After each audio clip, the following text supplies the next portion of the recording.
Tahniah. Sekarang kamu sudah mampu menghasilkan letter logik bagi penambahan dua nombor binary bersaiz 1 bit. Bagaimana pula jika nombor terlibat bersaiz lebih dari 1 bit? Dengan menggabungkan dua atau lebih full adders, kita boleh membentuk parallel binary adders seperti digambarkan dalam rajah di bawah. Katakan kamu ada dua nombor A dan B, yang mana A dan B bernilai 2 dalam desimal ataupun 10 dalam binary. Jika dicongak,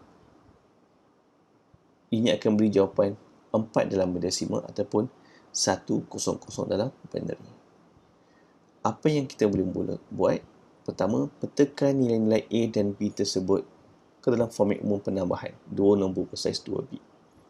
Di sini A2 dan B2 akan bernilai 1 dan A1 dan B1 akan bernilai 0.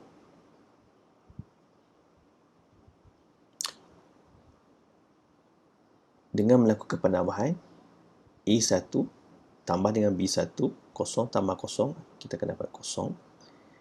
A2 1, B2 1, 1 tambah 1, kita akan dapat sigma 2, 0 dan sigma 3 bernilai 1. Kita sedia maklum satu full adder mewakili penambahan bagi 1 bit. Jadi kalau kita ada 2 bit, maka kita perlukan 2 full adder. Bagaimana kita nak susun kedua-dua full adder ini? Okay. Caranya adalah kita ambil full adder pertama, FA1, letakkan di sebelah kanan. FA1 ini akan mewakili least significant bit bagi kedua-dua nombor A dan B. Manakala FA2 diletakkan di sebelah kiri FA1. Full adder ini akan mewakili most significant bit bagi A dan juga B. Sekarang kita mula labelkan setiap input dan output bagi FA1 dan FA2. Ingat, setiap FA akan ada 3 input, A, B dan C in. Dan 2 output iaitu sum dan juga C out. Bagi FA1, input A dan B dilabelkan sebagai A1, B1. Manakala bagi FA2, A2 dan B2. C in bagi FA1 disambungkan ke ground yang akan mewakili nilai 0. Manakala C in bagi FA2 akan menerima input dari C out FA1.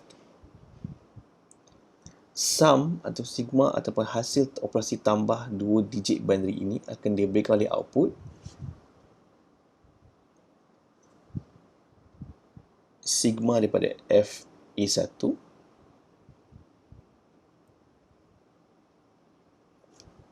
sigma daripada FA2 dan juga C out daripada FA2. Jika dilihat, pertambahan bit saiz nombor akan berkadar secara langsung dengan bilangan full adder yang akan digunakan. Kamu ada 3 bit, penambahan 3 bit, kamu perlukan 3 full adder. 4 bit, 4 full adder, dan seterusnya. Terdapat peranti khas yang berbentuk IC yang mewakili 4 bit parallel binary adder, iaitu 74HC283 ataupun 74LS283. Dalam contoh ini dipaparkan rajah blok bagi 4 bit parallel binary adder, di mana parallel binary adder ini mampu menambah dua nombor bersaiz 4 bit pada satu-satu masa.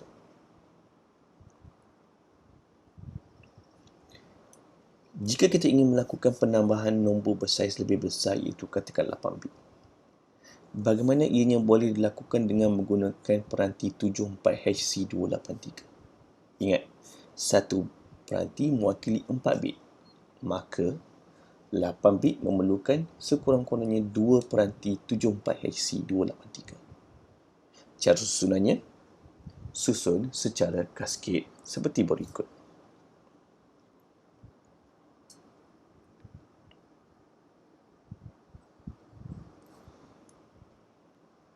Terdapat dua kategori parallel adder yang bergantung kepada bagaimana nilai carry itu diuruskan. Yang pertama adalah ripple carry, dan kedua adalah look ahead carry. Dari segi rajah simbol, kedua-duanya memiliki bilangan input dan output yang sama. Yang berbeza adalah kepantasan untuk menyelesaikan operasi penambahan. Rajah berikut menunjukkan 4 bit Ripple carry adder. Andaikan kamu diberi dua nilai, A iaitu 1, 1, 1, 1 dan B 1, 0, 0, 1. FA4, FA3 dan FA2 tidak akan beroperasi selagi FA1 tidak menghantar C out-nya ke C in FA2.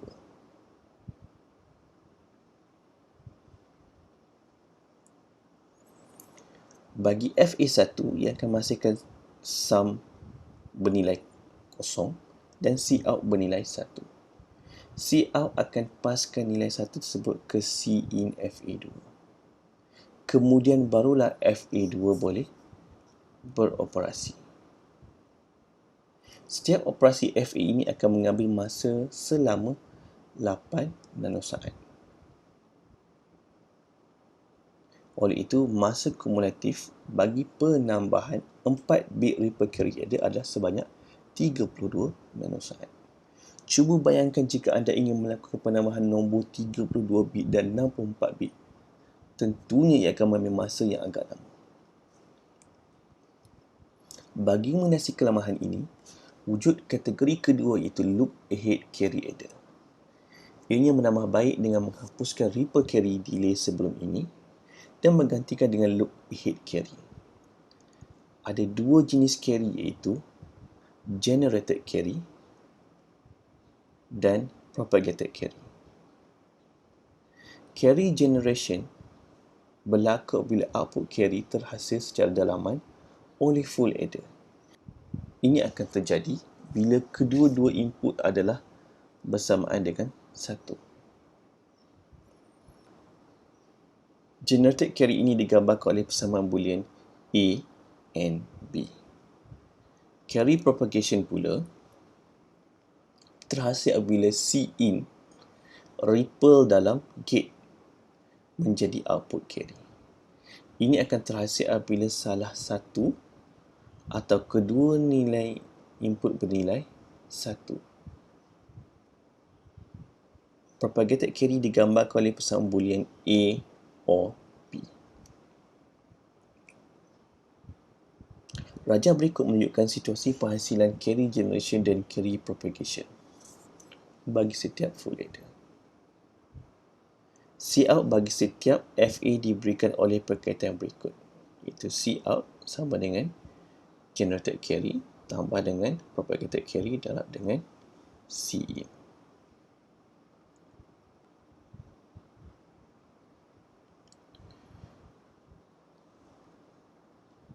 CG bagi FA1 diberikan oleh A1 M-kan dengan B1, manakala propagated carry diberikan oleh A1 O-kan dengan B1.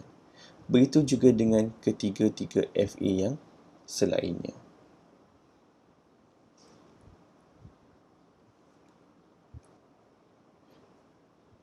Sekarang kita lihat contoh penggunaan dalam 4-bit adder.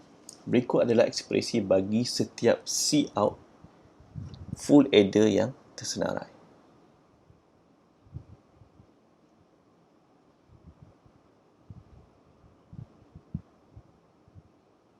Dalam setiap Cout daripada Cout 1 sehingga Cout 4, jika terlihat betul-betul didapati bahawa ini akan bergantung pada satu initial input Cin sahaja pada akhiran persamaannya. Okey, untuk Cout 2 akan menggunakan Cin 1, Cout 3 akan bergantung kepada Cin 1 dan Cout 4 juga bergantung kepada Cin 1. Output carry bagi setiap FA akan terus terhasil tanpa perlu menunggu carry propagate seperti ripple carry sebelum ini. Dan ini akan memendekkan tempoh operasi. Dalam rajah berikut dipaparkan bagaimana ekspresi Cout sebelum ini digambarkan menggunakan gate logic dan disambungkan kepada 4 full adder bagi menghasilkan 4 4-bit look ahead carry adder.